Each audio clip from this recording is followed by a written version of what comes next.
Muy buenos días, buenas tardes. Vamos a dar inicio a nuestro webinar del estado de la seguridad IBMI para este año, el 2018.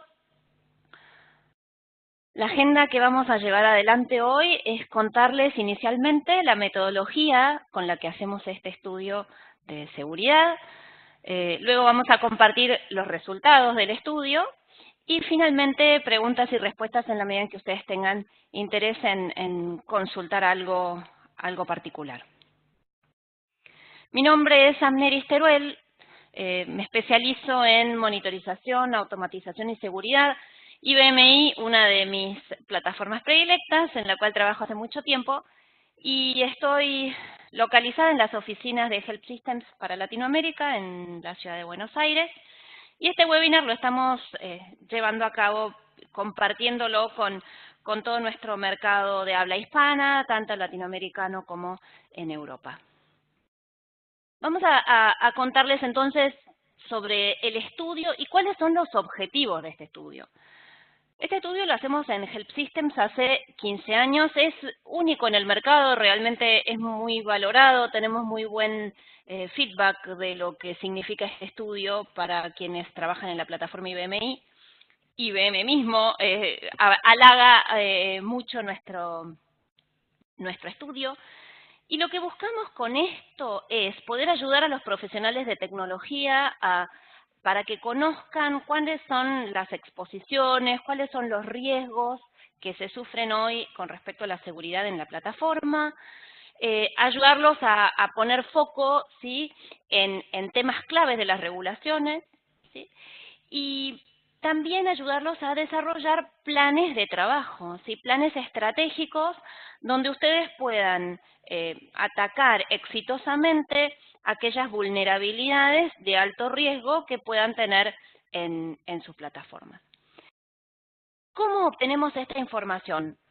Disponemos de un producto gratuito que se llama Security Scan, lo van a poder encontrar en nuestra página, o sea, lo pueden solicitar en cualquier momento, donde con este producto en minutos, 2, 3 minutos, recogemos información del sistema que ustedes nos indiquen y ofrecemos un entregable con cierta evaluación en base a la información que recolectamos, ¿sí? Entonces, con este análisis muy rápido, identificamos algunas vulnerabilidades en el sistema y generalmente, para quien lo solicita, lo compartimos.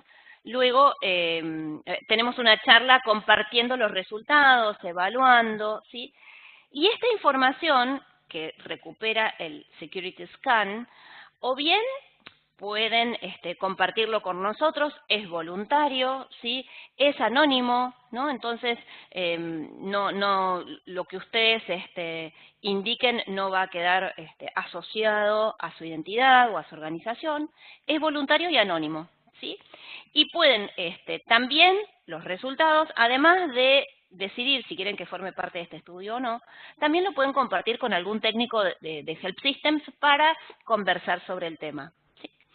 El primer estudio lo publicamos en el 2004, o sea que este es el 15º, ¿sí? Y la verdad que desde que empezamos, la cantidad de empresas que participan es mucha, y es muy bueno, porque eso nos permite que la calidad del estudio final sea más afinada, ¿sí? Ahora, con respecto a las características de las compañías que se postulan en forma voluntaria, eso, digamos, es variable la cantidad. Al ser voluntario, hay veces que tenemos más o menos participantes. Y con respecto a las características de estas organizaciones es difícil saber, porque uno podría decir, bueno, si están solicitando un scan es porque no saben mucho de la plataforma o tienen muy descuidada la seguridad y quieren saber qué tan mal están, ¿sí? Pero también uno podría argumentarlo exactamente al revés. Son empresas, organizaciones muy avanzadas, que conocen muy bien la seguridad del IBMI y quieren confirmar lo que ellos piensan de su configuración. Entonces, la verdad que no es fácil inferir las características de las organizaciones que forman parte del estudio, ¿sí? El estudio en sí es esto que, digamos, el scan en sí es esto que están viendo en pantalla, donde se emite un entregable donde se evalúan diferentes categorías, ¿sí?, de condiciones o de configuraciones y después se da un informe final diciendo, bueno, el riesgo que tiene este equipo es alto, medio o bajo, en función de los valores que encontramos, ¿no? Y dentro de estas características o categorías que evaluamos está, por un lado, todo lo que es acceso a redes o desde redes, a redes y desde las redes, ¿sí? Es decir, cómo nuestro IBMI está configurado para comportarse con respecto a todas las peticiones o solicitudes que puedan venir del entorno en el cual está sumergido, ¿no? Desde la red. Entonces, evaluar servicios que están encendidos o no, cómo están configurados, si están protegidos. Después evaluamos otra categoría que es la autorización pública.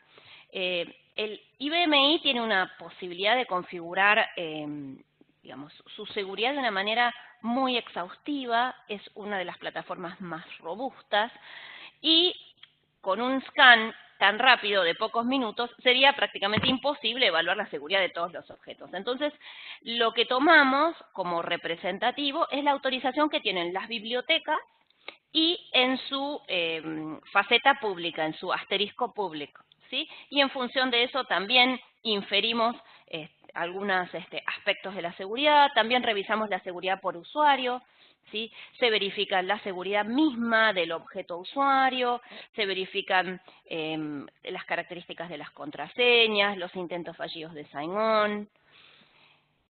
Otro aspecto que evaluamos es la seguridad del sistema en un aspecto mucho más general y miramos los valores del sistema, que en definitiva los que están relacionados a seguridad definen mucho cuál es el criterio o las políticas que el sistema operativo va a usar para chequear la seguridad. Evaluamos también cómo está configurada la auditoría del sistema, ¿sí? Si está activo el registro de auditoría o no. Y otro aspecto adicional es los privilegios de administración o los permisos especiales que están otorgados a los diferentes usuarios. ¿Sí? Entonces, analizando estos puntos principales, es que nosotros después elaboramos nuestro estudio final. Entonces, como resumen, los tópicos que vamos a ver que el estudio recorre son los privilegios de administración, o sea, estos usuarios poderosos, los permisos públicos de las bibliotecas, los accesos a la red y desde la red, vulnerabilidades relacionadas a usuarios y políticas, valores del sistema, auditoría, y un séptimo que, bueno, no lo mencioné anteriormente en forma detallada, pero que sí también lo incluimos en nuestro estudio, que es todo lo relacionado a los virus, ¿sí? Y su relación con el IBMI, que, bueno, hay algunas opiniones diciendo que el sistema operativo es prácticamente inmune. Bueno, charlemos de esto, ¿no? Porque no es tan blanco y negro, hay unos cuantos grises a trabajar. Entonces, pasemos a los resultados, ¿sí? Tomamos todo ese muestreo está formado por 158 scans, o sea, de todos los que realizamos, hubo 158 que quisieron compartir con nosotros su información, y sobre esa estadística es lo que vamos a hablar hoy. En el total de esas muestras incluimos casi 200.000 usuarios, ¿sí? En promedio, cada equipo tiene 1.257 usuarios. Esto les ayuda a saber el tamaño de empresas con las que hemos estado trabajando en este estudio, ¿sí? Y que lo puedan comparar con la realidad de la cantidad de usuarios de ustedes. Bibliotecas, un poquitito más de 100.000 hemos evaluado, ¿sí? En promedio 637 bibliotecas por equipo. Bien, pasemos entonces a nuestro IBMI y sus estadísticas. Yo siempre voy a tratar, si no se me escapa, de decir siempre IBMI. Ustedes saben que es la familia AS400 y series, IBMI, ¿no? Estamos invitados fuertemente a decir IBMI y no AS400, ¿sí? Y esto lo tomo de un orador que formó parte de nuestros webinars ya varias veces, que es Hernando Bedoya, como él se llama, un evangelizador de la plataforma IBMI, y siempre nos invita a usar el nombre nuevo, ¿no? AS400 suena antiguo, y la verdad que es una plataforma que merece considerarlo como una plataforma moderna porque ha ido evolucionando significativamente en todo sentido, ¿sí? Bien, analicemos un poco el escenario de base, ¿sí? Tenemos un sistema operativo que evoluciona mucho año tras año, y en el muestreo que hemos logrado, consideren importante, ¿no? Este estudio que yo estoy comentando en mayo del 2018, piensen que corresponde a todos los estudios que hicimos en el 2017, y que creo que en esta estadística sí impacta, ¿no? Porque tenemos un 3% en 7.3, un 28% en 7.2, o sea, estamos con 31% sobre versiones del sistema operativo soportadas fidedignamente por IBM, pero hay un porcentaje muy alto, en un 60%, en 7.1, que hoy ya no está oficialmente soportado por IBM. De hecho, se puede lograr el soporte a través de una contratación especial, pero es muy probable que si esta misma pregunta le hiciésemos hoy, ya muchos de los que están en esta parte del aro gris probablemente ya estén en 7.2 o 7.3. Es curioso destacar los que están en 5.4 y 6.1, invitamos fuertemente a que hagan una migración, más que nada por la exposición a las vulnerabilidades que esto requiere. Suponemos fuertemente que quienes están en estas versiones probablemente sea por restricciones de hardware que les impide modificar la versión del sistema operativo. Con respecto al valor Q-Security, el nivel de seguridad que nos hemos encontrado, tenemos un altísimo porcentaje en valor 40, que eso es muy bueno, ¿no? 111 están en este valor, es el valor que trae por defecto la instalación nativa de fábrica, ¿sí? Y por eso es esperable que esto ocurra. Sin embargo, noten que hay muchos, 38 en nivel 30 y unos 7 en nivel 20, y uno podría decir, bueno, pero ¿cómo es que esto ocurre? General, esto, a pesar de que de fábrica hoy los sistemas están viniendo con seguridad 40, corresponde, en la mayoría de los casos, a equipos que han ido migrando a lo largo del tiempo. ¿Sí? Probablemente estos casos son aquellos donde la plataforma tiene muchos años de historia en esas organizaciones. Entonces, por más que uno reciba equipos nuevos en su nuevo valor, con el Q-Security en 40, al ir restaurando desde máquinas viejas o anteriores en el nuevo sistema, probablemente se pisan los valores del sistema y se pasa a seguridad 30 por esa razón, ¿sí? Hemos encontrado dos con seguridad 50, sorpresivamente es muy raro encontrarlos, ¿sí? Pero bueno, si bien esto es un muy buen indicador, ¿sí? Hay que tener en cuenta que el valor del sistema Q-Security no es todo, ¿sí? ¿Qué sentido tendría tener el valor del sistema en 50 y tener muchísimos usuarios con privilegios especiales? Que sería, si tuviésemos un equipo con el valor 50, ¿sí? Y todos sus usuarios con el permiso All Object, casi es como estar en seguridad 20. Entonces, hay que tener como en cuenta más factores y no solamente el Q-Security, no alcanza, ¿sí? Si están en valores 20 o 30, los invitamos fuertemente a pasarse a valor 40, ¿sí? Y si para eso necesitan ayuda, recurran a la documentación, tengan en cuenta que nosotros desde Health Systems también podríamos ayudarlo en esta labor. Y bueno, y teniendo en cuenta, digamos, esos valores que vimos recién, el 72% de los sistemas cumple con el nivel de seguridad recomendado, que es 40 o más, ¿sí? Pero como decíamos recién, hay que ver otros factores que intervienen, que ahora los vamos a repasar juntos. Cuando uno viaja en avión o cuando lee noticias de los aviones, sabe claramente que los aviones llevan un registro muy detallado de todo lo que ocurre, ¿no? La famosa caja negra, ¿no? Donde se registran todos los eventos críticos y en el caso de una catástrofe es lo primero que se busca, ¿no? Porque ahí queda registro de todo lo ocurrido, es invulnerable.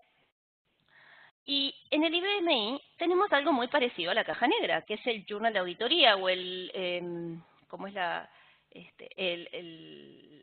traducción? Es el registro de auditoría o el diario, ¿no? Sin embargo, hay muchos equipos que no lo tienen activado, ¿sí? De hecho, hemos encontrado que en el 17% de los servidores IBMI que hemos incluido en la muestra, no tienen activo este registro de vuelo o su caja negra, que es el journal de auditoría. De aquellos que sí lo tienen, es muy frecuente que no puedan ver los eventos, y no porque no puedan leer esa caja negra, porque el sistema operativo provee la funcionalidad básica para que esto ocurra. Sin embargo, o por el volumen, o por las características de la información es bastante detallada, hay que entender del tema para comprender lo que dice. Entonces, es común que por más de que se esté registrando la información, encontrarse con entornos donde la información está, pero vaya uno a saber qué contiene. Si no disponemos de un registro de auditoría, si no disponemos de esa caja negra, nunca vamos a poder decir, por ejemplo, si fuimos víctimas de un ataque de fuerza bruta, porque nunca vamos a tener registrados los intentos de acceso o de logón o de acceder a algún objeto reiterativo por un principio de fuerza bruta. O tampoco podríamos saber si hay intentos de conexión fallidos muy repetitivos. En nuestra muestra, ¿sí? Fíjense que encontramos que en un servidor hubo más de 300.000 intentos de conexión fallidos sobre un mismo usuario. Esto no es una persona, ¿sí? Esto no es alguien que volvió de vacaciones y se olvidó su contraseña. Y cuesta creer también que sea quizás una aplicación, ¿no? Esto tiene todo el sabor a un intento de violación de la seguridad. Y si no tenemos controlada nuestra auditoría, no tenemos registrada la auditoría, ¿cómo lo vamos a saber? ¿Sí? Del mismo modo, en 51 servidores, ¿sí?, encontramos usuarios con miles de conexiones fallidas. También, ¿sí? Y si no es un ataque que estamos sufriendo y es una aplicación legacy que quizás está intentando conectarse con una contraseña incorrecta, es algo que debemos solucionar, ¿sí? Es algo que no puede estar ocurriendo y que tenemos la obligación de estar informados y en la medida posible de resolverlos. Y en esta caja negra, en el journal de auditoría, lo que tenemos es una entrada, no es muy bonita, es bastante, ¿cómo decirlo?, parca en su forma de expresarlo, pero claramente nos está diciendo que hay un intento de ingreso con una password inválida, ¿sí? Y esto es lo que nos facilita de una manera nativa el sistema operativo, sin tener que comprar nada, sin tener que instalar programas bajo licencia adicionales. Forma parte del sistema operativo. No nos podemos perder la oportunidad de disponer de información tan detallada. Ahora bien, este registro de auditoría tiene muchísima información en bruto.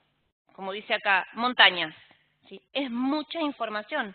Y dependiendo, obviamente, de las características de cómo lo tengamos configurado, si bien el sistema lo administra automáticamente con los receptores de journal y los va cambiando y los va redenominando y los puede ir limpiando automáticamente si uno quiera, es mucha la información a revisar. Y si uno tiene un procedimiento manual, realmente se puede hacer muy tedioso. Entonces, claro, ¿qué es lo que ocurre? ¿Sí? La mayoría de la gente no revisa el journal, ¿sí?, o lo revisa cuando sabe que va a venir el auditor. ¿Sí? Tenemos noticias de que vamos a recibir una auditoría SOX o una auditoría PCI o una auditoría del Banco Central o del ente regulador. Entonces ahí nos disponemos a mirar el registro de auditoría y ahí nos damos cuenta de las dificultades que tenemos para leerlo o del contenido, ¿sí? Nos sorprendemos del contenido mismo del registro de auditoría. Entonces los invitamos fuertemente a que consideren la automatización. ¿Sí? Para manejar altos volúmenes de información como esto es prácticamente imposible pretender gestionarlo de manera manual. Entonces, invitamos a que hagan uso de los recursos de la automatización, ¿sí? Para detectar situaciones de riesgo, para detectar patrones, para poder recibir información más adecuada a su interpretación. De la muestra que tenemos en este estudio, el 83% de los sistemas tenían el registro de auditoría existente. Ustedes saben que cuando reciben una máquina de fábrica, el QOut Journal no existe. Es un objeto que no existe, que hay que crearlo al momento de activar la auditoría. Bueno, el 83% de los equipos que revisamos tenían la auditoría. De ese 83%, el 23% detectamos que tenía una herramienta de revisión, una herramienta 100 probablemente, reconocida en el mercado. O sea que un 23% tenía automatizada el acceso a la información, ¿sí? Y había un 21% que si bien tenía el journal de auditoría existente en sus discos, tenía la función de auditoría detenida, es decir, que en algún momento la activaron y por X razón, o por performance, o por espacio en disco, o porque les parecía que no les servía, la detuvieron, ¿sí? Y también cabe aclarar que hay un uso, digamos, complementario que se hace del journal de auditoría, que no está relacionado a seguridad necesariamente, que es para soluciones de alta disponibilidad, ¿sí? Que requieren del journal de auditoría para detectar ciertas cosas que después replican a un sistema de contingencia. Entonces, si bien el journal de auditoría aparece activo en muchos equipos, sabemos fehacientemente, porque lo vemos en nuestros clientes, que el uso que hacen no es para seguridad informática, sino para una gestión de alta disponibilidad, un tema netamente operativo. Y como les decíamos antes, en un equipo encontramos 319.000 intentos fallidos de logón sobre un mismo usuario, ¿sí? Que uno podría decir, bueno, quizás es una aplicación, pero ¿y si es un secofer o si es un usuario sensible que tiene muchos poderes, ¿no? Ahí uno se pondría quizás un poquitito más inquieto. Entonces, a prestar atención a estos números. A lo largo de la historia, nuestro querido AS400 IBMI, ¿sí? Ha evolucionado muchísimo. Si nos ubicamos en la historia de en el inicio de la AS400, las conectividades eran muy simples, eran terminales bobas, con cables twinaxial, era tan fácil, ¿sí? Era un cable bastante gordito, con diferentes salidas, no sé si tenían 6 o 10, y cada uno enchufaba la terminal y se le asignaba como un puerto dentro de ese cable, y no había muchas más vueltas, era muy simple realmente. Hoy día, en nuestro IBMI, la conectividad está expandida al 100% en el alcance que tiene la tecnología. Entonces aparecen otros desafíos mucho más avanzados por revisar.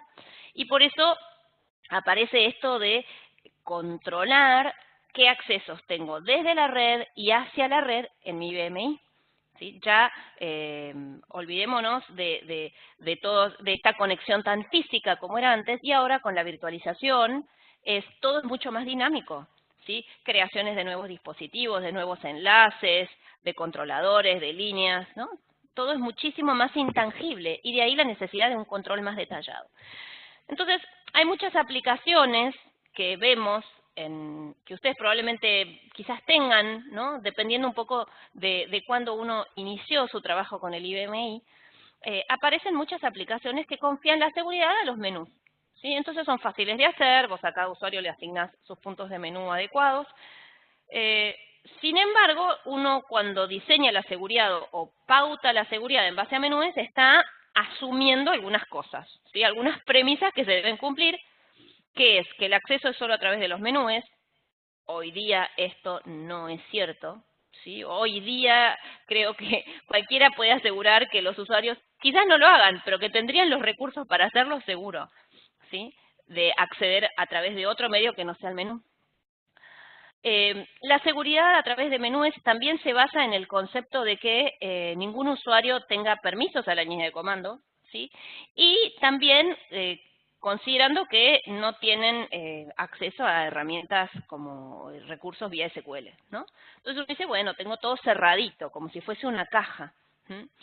Y esas cajas, además, en general, manejan algunos también preconceptos, que es que todos los usuarios pertenecen a un grupo, ¿sí? Y que ese grupo es el dueño de las aplicaciones, ¿sí? Y con permisos change. Entonces, listo, la seguridad es facilísima, todos dentro del grupo, todos tienen change, solo puntos de menú, genial. Esto hoy ya no es viable, ¿sí? Esto hoy ya es endeble. ¿Por qué? Porque tenemos otros recursos. El ODBC, sin ir más lejos, que está disponible desde muchísimas aplicaciones, desde el mismo Excel. En el Excel abrís una conexión, pones usuario, contraseña y podés tanto recibir como enviar información. Entonces, si uno tiene la seguridad basada por menús, absolutamente el ODBC es una forma de violar esta seguridad. Si vamos al esquema de que el usuario pertenecía a un grupo y ese grupo era el owner de los objetos, listo, este usuario, si hace uso de recursos como una conexión ODBC o comandos remotos, va a tener acceso a toda la información sin ningún problema. Y ahí es donde empiezan a jugar justamente los servicios. ¿Qué tan disponibles o qué tan activos están los servicios que atienden estas peticiones externas dentro de los equipos? Y esto es algo que evaluamos en nuestro scan. Entonces, fíjense que el 6% de los equipos que entraron dentro de la muestra tenían el servicio FTP que se arrancaba automáticamente, ¿sí? Esto, si bien no es garantía de nada, ¿sí? Está indicando que cuando doy EPL hay un 6% que está levantando el FTP. Quizás otros no, quizás otros lo levantan manualmente. Hay muchos de nuestros clientes que se confían en que, bueno, como no levanto el servicio FTP, no corro ningún riesgo de eso, ¿no? De que vía FTP haya alguna violación de seguridad. Pero la pregunta que viene a continuación es, ¿vos controlás que alguien no levante el FTP? No, bueno, sí, porque alguien lo puede levantar y bajar y hacer uso en el medio, ¿no? Entonces, también ahí tener en cuenta esas cosas. Con respecto a la ejecución de comandos remotos, el servicio RegSec, el 23% lo levantaba automáticamente. Quizás hay muchos que ni saben que lo tienen levantado, ¿sí? Y para protegernos de estos servicios, a veces no tan bien gestionados por nuestra parte como configuradores de la seguridad, aparece una función que de nueva ya no tiene nada, porque apareció en los años 90, que es los exit points, o los puntos de salida. ¿Sí? Que como se indica acá, son interrupciones temporales que el sistema operativo nos ofrece para que nosotros en esas interrupciones podamos invocar un programa de salida, ¿sí? Un programa hecho por nosotros, donde donde esa interrupción nos da la posibilidad de dar, digamos, dos respuestas. ¿Dejo pasar o no dejo pasar? Es decir, que cada vez, por ejemplo, si vamos con el FTP, cada vez que haya una petición FTP, ¿sí? El sistema operativo interrumpe y mira si en ese punto de salida hay un programa asociado. Si lo hay, lo invoca.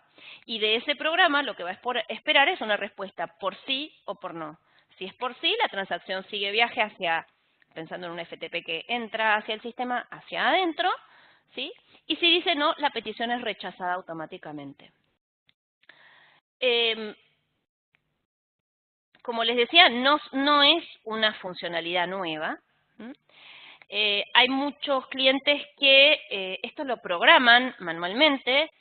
Programarlo uno mismo es factible, hay mucha documentación al respecto, sin embargo es bastante trabajo, son programas bastante críticos porque pueden afectar la performance, porque no deberían traer inconvenientes, porque si fallasen dejarían al servicio al cual se supone que están protegiendo absolutamente indisponible. Y lo que se busca es que generalmente controlen el acceso, como les decía, por sí o por no, aprobado o fallido, pero también muchas veces se usan como método de auditoría, ya que rigurosamente el sistema operativo se compromete a invocarlos cada vez que haya una petición, qué mejor que auditar haciendo uso de estos puntos de control, ¿sí? Entonces, eso es uno de los aspectos que controlamos en nuestro scan. Entonces encontramos que el 30% tenía por lo menos un programa de salida implementado. Los programas de salida son muchísimos, pero relacionados a los accesos externos y la seguridad son casi 30, 28, 29, cambia con cada versión del sistema operativo. Y de estos 28, 30, ¿sí?, encontramos que un 30% de nuestros encuestados sí tenía por lo menos uno. Probablemente lo desarrollaron en forma manual. Y que tenía cubierto el 100% de los exit points relacionados a seguridad, había solo un 6%.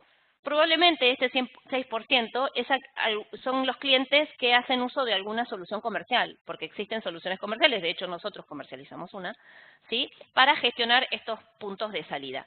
Y si miramos un poco las estadísticas, hay 110 de los encuestados no tenían ni un solo exit point. Terrible. Cero control sobre los accesos externos, ¿sí? Repito, muchas veces frente a esto la respuesta es: yo tengo los servicios bajos.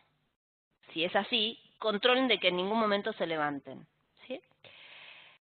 Después hay 17 que han implementado uno, hay 2 que implementaron 2. Fíjense cómo el esfuerzo que implica, porque noten que para esa 2 tenían 2, ¿no? O sea, implementar exit points manualmente es realmente un trabajo alto. Y los que tenían entre los 26 o 27 implementados eran pocos, pero seguramente con soluciones comerciales, ¿sí? Y este que está acá, que tiene 21 implementados, estos 5 que tienen 21 implementados, seguramente les ha dado mucho trabajo hacerlo manualmente. Así que este tema de los exit points o de los servicios que se ofrece el IBMI para con los colegas que tienen la red, es muy importante controlarlos porque es un camino fácil para llegar a nuestros datos sin que nos demos cuenta. Pasemos ahora al punto siguiente, ¿no? Abandonemos un poco esto de los accesos desde la red y hacia la red y veamos lo que nos dicen las estadísticas respecto a los usuarios privilegiados. El concepto de usuario privilegiado es muy flexible. Uno, ¿qué escucha? Y bueno, un usuario privilegiado en el IBM es QSecoffer, en el Unix es el root, en Windows Administrator o en las bases de datos SysDBA, etcétera, etcétera. Sin embargo, esto es un concepto más interno, ¿no?, más sutil. Esos serán los usuarios privilegiados por defecto que te dan los fabricantes. Sin embargo, lo que para vos va a ser un usuario privilegiado va a depender de los permisos especiales que otorgues a cada uno de los usuarios, de los permisos privados que otorgues, porque vos podés otorgar permisos privados muy holgados y ese usuario automáticamente pasa a ser un usuario privilegiado, porque goza de accesos bastante generosos. O si tenemos un servidor que tiene servicios públicos muy abiertos, muy permisivos, casi todos los usuarios son privilegiados, ¿no? Y a esto hay que sumarle, digamos, la posibilidad de ejecutar o no comandos, o si tienen recursos para ejecutar comandos anexos, ¿no?, que pueden hacer que un usuario que parece inocente pase a considerarse en esta categoría de privilegiados. Y para recorrer este mundo de los privilegiados vale la pena revisar un tema muy puntual, que son los permisos especiales en el IBMI, ¿no?, donde eso es una característica que salta a la vista de los usuarios privilegiados. Y recordemos, ahora repasemos un poco los permisos especiales. No tenemos el permiso All Object, quizás es el más conocido, donde acceso sin restricciones, o sea, la seguridad de objetos se cae absolutamente cuando un usuario tiene este permiso especial, ¿sí?, porque va a tener acceso a todos los objetos del sistema, más allá de que explícitamente, quizás en la seguridad del objeto mismo, tenga el acceso restringido. Este es un permiso que debe cuidarse muchísimo. Después tenemos el permiso de administrador de seguridad, todo lo que es gestión de usuarios, gestión de permisos, ¿sí? Antiguamente, en versiones antiguas del sistema operativo, el administrador de la seguridad también tenía la gestión de la auditoría. Ahora, por un tema de segregación de funciones, hay otra autorización especial con ese fin también. pocos deberían gozar de este servicio. ¿Cuántas personas en una organización son las encargadas de gestionar perfiles de usuarios y permisos? Deberían ser pocas, realmente. IO sysconfig. Este permiso está muy vinculado en la vieja época a creación de dispositivos, líneas, controladores. Hoy todo es virtual, hoy todo es mucho más dinámico, con lo cual esa parte no es tan fuerte. Pero sí hay que considerar que con este permiso podés subir y bajar servicios, ¿sí? Cuidado con ese tema, ya que veníamos hablando de los servicios que dan accesos desde afuera. La gestión de la auditoría, que les comentaba que antes estaba unida a seguridad, ahora está separado, ¿sí? Spool control, el acceso sin restricciones a la información impresa. Hoy se ha perdido un poco la costumbre de imprimir, ya realmente imprimir se usa poco. Sin embargo, más allá de que no se imprime físicamente en papel, se usan los archivos de spool como forma de visualización de información, especialmente en aplicaciones antiguas. Entonces, en la medida en que uno tenga este permiso, va a poder visualizar cualquier spool file que existe en el equipo, más allá de que lo haya generado yo o no. Y ahí aparece la detección de accesos a información confidencial que uno no debería ver. Después tenemos el service, que es muy vinculado al servicio técnico y todo lo relacionado a hardware.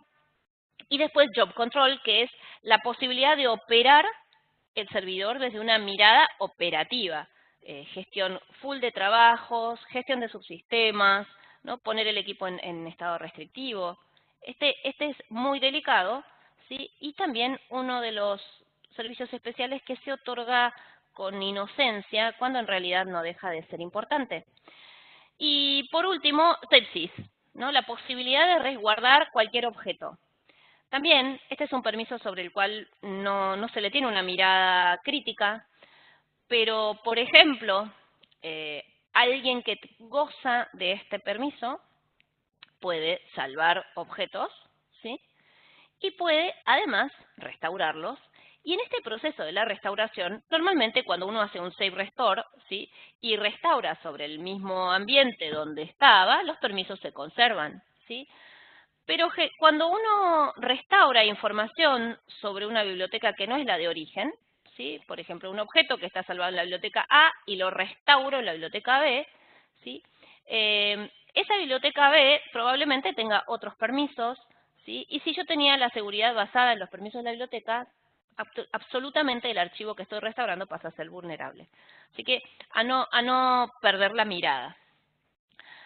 Entre los umbrales aceptados para los permisos especiales, se dice que de cada uno de los permisos especiales no tendrías que tener más de 10 usuarios que gozasen de ese permiso. Bueno, de los que hemos encuestado, ninguno tenía menos de 10. ¿Sí? Fíjense, aquí tenemos algunas estadísticas, ¿no? Entonces, acá tenemos la cantidad de usuarios que gozan del permiso y acá la cantidad de sistemas que contaban con esa información. O sea, en 153 sistemas, ¿sí? Hemos encontrado alrededor de 120 usuarios con All Object, ¿sí? 60 con ZDM. Job Control, fíjense cómo yo hoy les comentaba, el Job Control es un valor que se da con mucha frecuencia. No es necesario. Un usuario final no necesita Job Control, a lo sumo necesita controlar sus propios trabajos. Y eso sí lo puede controlar sin necesidad de contar con este servicio especial.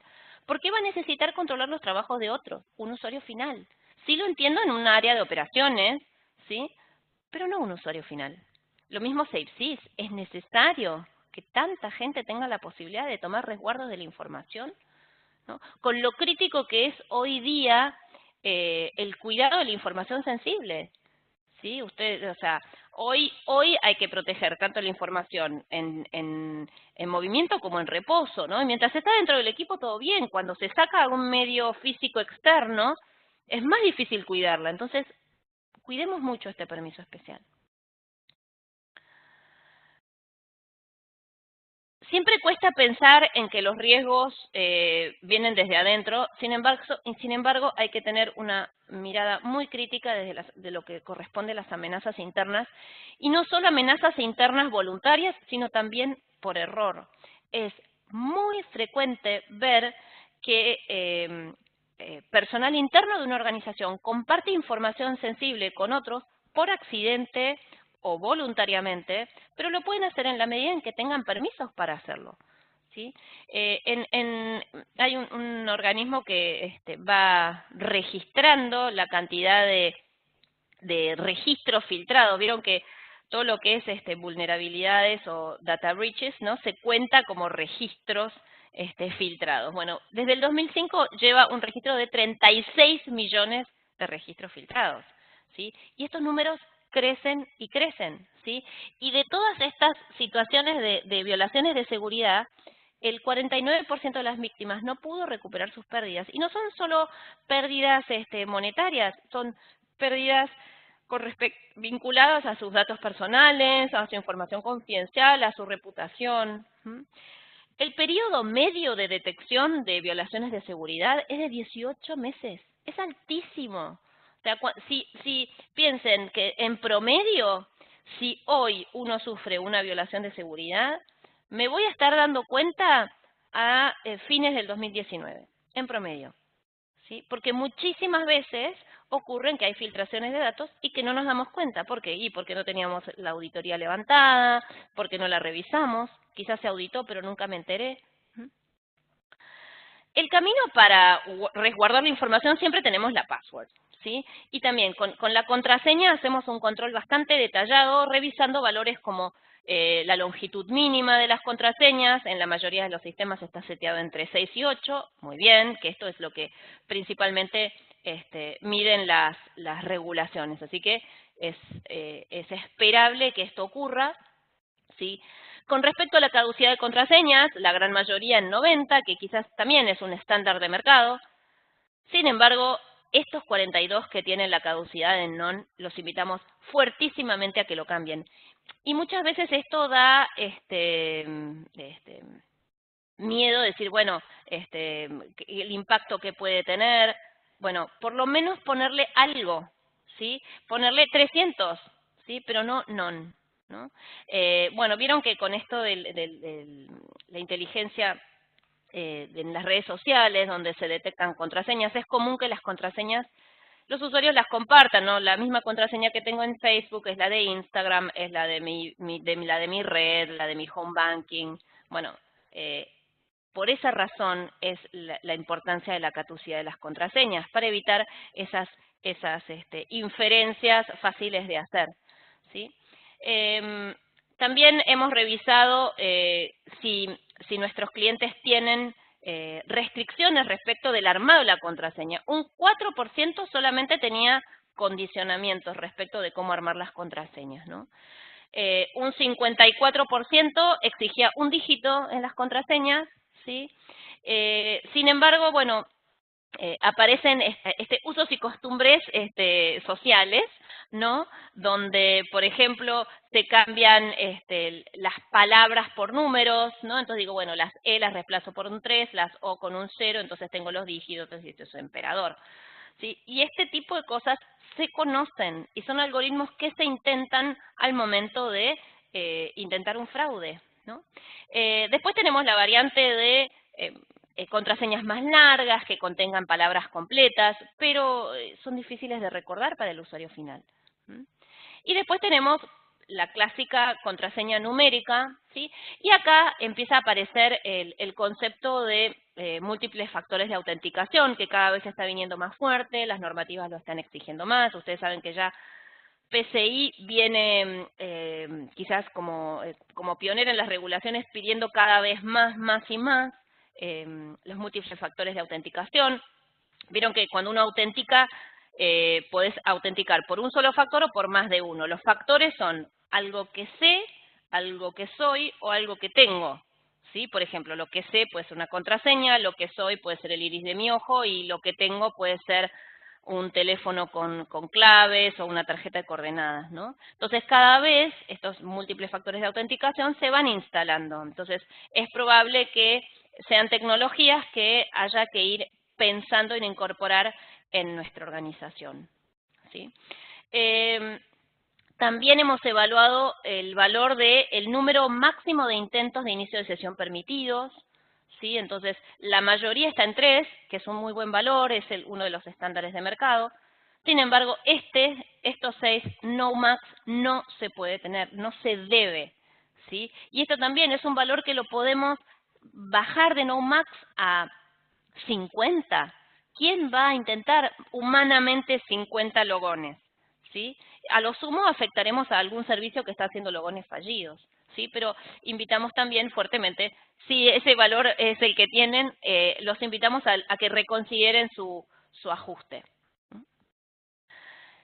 Y cuando uno hace intentos fallidos de logón, ¿sí? El sistema te da la posibilidad de tomar una acción automática. Entonces, en algunos casos se inhabilita el perfil de usuario, que solo tienen seteado el 58%. En otros casos puedes decir que inhabilitas la estación de trabajo, pero esto es muy débil ahora con la virtualización de dispositivos, porque bueno, depende cómo uno lo tenga configurado, pero si un dispositivo se inhabilita, generalmente, por cómo están configuradas las virtualizaciones, te genera un nuevo dispositivo en la próxima conexión, ¿no? Entonces, bueno, este no sería un valor robusto a menos que se ajuste muy bien la configuración. Y el 30% tienen la otra opción de inhabilitar ambos. Hemos encontrado en promedio 116 perfiles por equipo que tienen contraseña por defecto. Es decir, que la contraseña es lo mismo que el nombre. 116 en promedio. Y de los cuales, en promedio, el 70 estaban enabled, estaban habilitados. Esto es algo también que hay que cambiar, que es muy fácil de hacer, no tiene demasiado esfuerzo involucrado, ¿sí? Había un sistema que tenía 1122 contraseñas con contraseñas igual al usuario, ¿sí? Es un número muy elevado, no se puede permitir, ¿sí? Entonces, el 53% de los encuestados tenía más de 30 perfiles con contraseñas por defecto. Y el 29% tenía más de 100. A poner mucho foco. Hay un comando nativo, Analyze Default Password, que te dice la lista de los usuarios que tienen contraseñas por defecto. Facilísimo, ¿sí? Y se pueden o cambiar o deshabilitar o analizar si se usan. Otro aspecto son los usuarios inactivos, que también hemos revisado. Hay 402 en promedio de usuarios inactivos, es decir, con más de 30 días de inactividad. En promedio, no tiene ningún sentido tener usuarios inactivos, y menos que estén habilitados, ¿no? En promedio 247 estaban habilitados, ¿sí? Así que también a prestar atención con eso. Y después otro análisis que hacemos es el de los privilegios adoptados. ¿Qué programas pueden ejecutar con permisos de adopción? Ustedes saben que la adopción de privilegios es una metodología de configurar la seguridad muy confiable, muy robusta. Sin embargo, requiere de un trabajo por parte de la configuración importante, ¿sí? Dado que este es un tema que muchas veces se desconoce, ¿sí? Se ven resultados como estos, donde el 1% de los sistemas tenían límites impuestos respecto de la adopción de seguridad, ¿sí? Con lo cual, en el 99% estaba 100% abierto. Esto es un riesgo alto. Es importante cerrar los permisos relacionados a la adopción de privilegios, ¿sí? Porque es un camino interesante para llegar a la seguridad.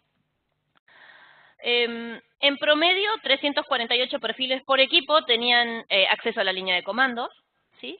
Pero no olvidarse que también desde, no la línea de comandos, sino desde fuera, se pueden ejecutar comandos. Si mi usuario no tiene acceso a la línea de comandos, ¿sí? Yo puedo, a pesar de eso, hacer comandos desde vía FTP, por ejemplo. O sea, la restricción del acceso a la línea de comandos en el perfil de usuario no restringe la ejecución de comandos vía servicios. Así que, ojo, a poner atención sobre eso. Y otro valor que hemos revisado es lo de los permisos públicos de las bibliotecas, ¿sí? En el scan que realizamos, como pretendemos que no sea intrusivo, que no consuma gran cantidad de recursos, que sea algo ágil para realizar, solo miramos este aspecto, el public de las bibliotecas. un scan completísimo sería hacerlo sobre todos los objetos, y ese es un servicio que nosotros también ofrecemos, que no es gratuito, ¿sí? Pero, ¿por qué hacemos esto? Porque el public de las bibliotecas te da un estimado de cómo está seteada tu seguridad, ¿no? Entonces, sabemos que el public es una referencia especial para cualquier usuario que no está explícitamente nombrado. O sea, si hay un objeto donde yo estoy nombrada y tengo public y tengo amneris exclude, a ese objeto no voy a poder acceder. Ahora, si no estoy nombrada en los permisos, entro por la versión pública. Public no es anónimo, ¿sí? A no confundir eso. Public significa el permiso por defecto cuando no está indicado explícitamente. El único permiso en las bibliotecas que mantiene a los usuarios afuera es el exclude. ¿Sí? Si yo tengo public exclude en una biblioteca, nadie que no esté expresado explícitamente en los permisos va a poder siquiera ver los objetos, listar los objetos que tiene adentro de la biblioteca. ¿Sí? Entonces, la negación por defecto sería poner en el public exclude. ¿Mm? Ahora, una aclaración. El public use, o sea, cuando vos tenés use sobre una biblioteca, ¿sí? Significa que vas a poder acceder a su catálogo, ¿sí? Pero después los permisos sobre los objetos que están dentro de la biblioteca van a depender del permiso que el objeto diga. Es decir, podría ocurrir que yo tengo sobre una biblioteca use, sobre un objeto que está dentro change, ¿sí? Y que lo modifique, a pesar de que tengo use sobre la biblioteca. Entonces, a no interpretar que use es solo lectura de los objetos. No, no es así. Yo perfectamente con use puedo, no sé, con DFU cambiar un archivo si sobre ese archivo tengo permisos de cambio de datos. Entonces, si manejamos la seguridad a nivel biblioteca, exclude. Ya use no serviría o no sería de fiar, ¿sí? Y SI, como normativa, hace una alusión a esto, e incluso, ¿no? Porque PCI dice por defecto es negar los accesos, ¿sí? Y esta nota que está aquí nos atañe particularmente, es más, fue una de las notas que se agregó justamente por la plataforma IBMI, donde dice que hay algunos sistemas que por defecto dan allow all. Por defecto, el sistema operativo incluye public change, ¿sí? Así que a tener en cuenta, ¿no? Entonces encontramos en las bibliotecas que hemos revisado el 45% en change, el 26% en all. Fíjense qué poquito en exclude, solo el 10%, ¿sí? Y acá también entra en juego otro valor que es ¿qué pasa cuando se crean objetos nuevos en la biblioteca? ¿Sí? El permiso por defecto cuando creo una biblioteca, ¿sí? La mayoría de los sistemas, o sea, el 87% decía, bueno, cuando se crea una biblioteca, el permiso para el public, que lo diga el sistema por defecto, ¿sí? Y si lo miramos, en el 85% decía que por defecto exchange. O sea, que en un altísimo porcentaje de los equipos, alguien crea una biblioteca y esa biblioteca tiene public change. Lo ideal sería que por defecto esa biblioteca tenga public exclude. Así que a revisarlo. Y el último tema que incluimos en nuestro scan es el tema de los virus. ¿Qué pasa con los virus cuando uno habla de IBMI? Hay una creencia en el mercado de que el IBMI es inmune a los virus. Y ahí no es tan así. A ver, el IBMI es un sistema operativo con una configuración, con una posibilidades de configuración de seguridad tan robusta que los virus no se propagan con facilidad. Sin embargo, el IBMI puede ser víctima, ¿sí? de las consecuencias colaterales de un virus o puede ser un factor de contagio, ¿sí? Existen valores del sistema relacionados a los virus. Y los virus, como ocurre en una plataforma Windows, ¿sí? O en una plataforma Linux, está sobre los file systems. Y el IBMI tiene un file system, su IFS, que hoy día se usa prácticamente en todas las instalaciones. Entonces, el IFS del IBMI puede sufrir un ataque de virus, puede tener virus en sus archivos. y existen valores del sistema que controlan esta actividad y pueden invocar un antivirus. Del mismo modo que hay exit points para los accesos externos, el sistema operativo tiene exit points para detectar o para invocar un antivirus. Lo que pasa es que IBM no lo provee por defecto. Son herramientas de mercado. De hecho, en Help Systems tenemos un antivirus nativo para IBM. Fíjense, este es el resultado de un scan que realizamos en un cliente, donde se encontraron casi 250.000 objetos infectados. ¿Sí? El 93% de los servidores no realiza scans de antivirus en los que hemos revisado. Así que, atención, es importante revisarlo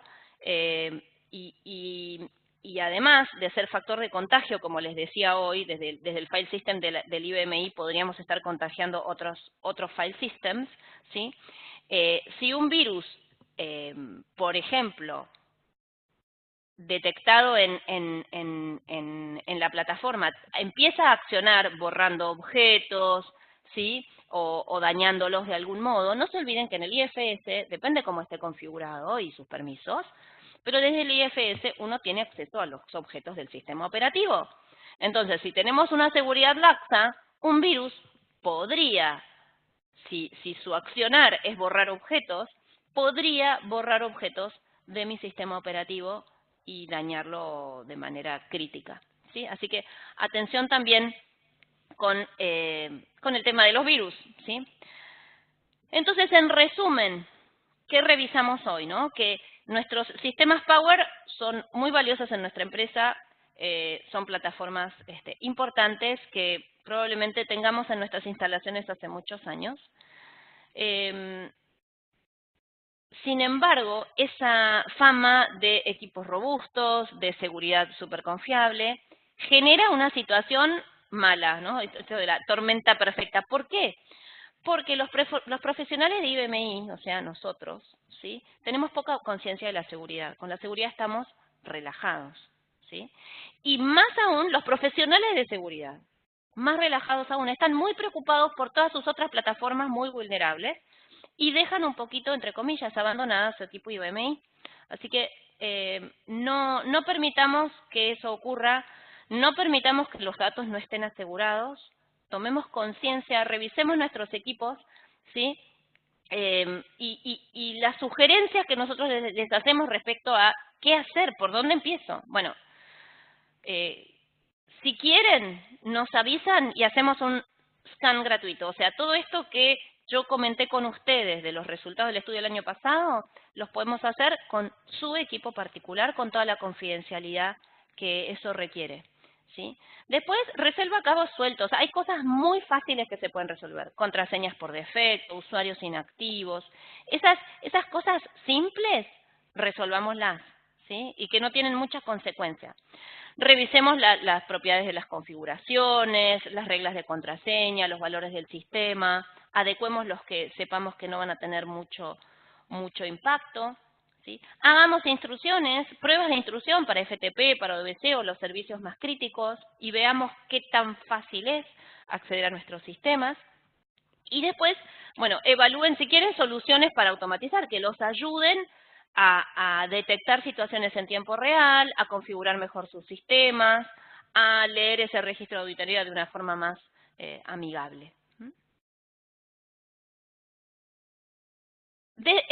En Help Systems tenemos un portfolio de soluciones de seguridad amplísimo, cubrimos muchas categorías en varias plataformas, ¿sí? IBMI es una de nuestras plataformas más sólidas, ¿sí? Así que cuéntenos para ayudarlos en aquello que creen que están necesitando algún tipo de ayuda, ¿sí?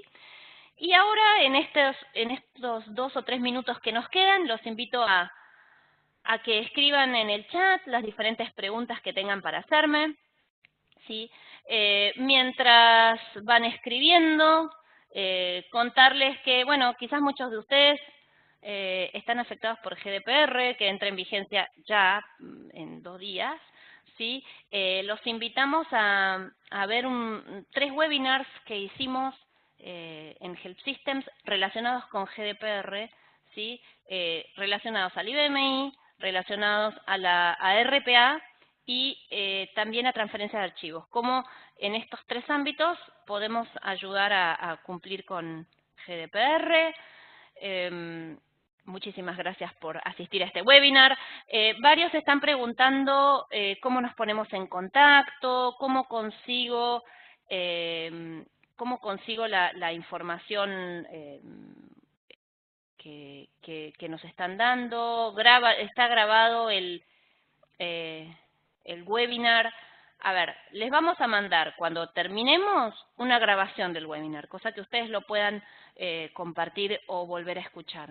Y además les vamos a mandar este estudio que yo comenté verbalmente con ustedes, es un informe oficial, van a recibir ese informe en formato PDF, van a recibir un artículo relacionado a la seguridad IBMI y un video vinculado al tema virus, tanto en IBMI, en AIX y en Linux, ¿sí? Y también, bueno, nos pueden solicitar el scan si así lo quisieran. Aquí, a ver, estoy leyendo un poco las preguntas, ¿no? ¿Nos pueden compartir la presentación? Sí. A ver. Aquí tenemos de Elías Mendoza, dice, tenemos equipos de IBM acá en la empresa, de hecho algunos elementos de seguridad en bases de datos. La idea es aprovechar los datos en la presentación para asegurarlos. Bueno, no es necesariamente una pregunta.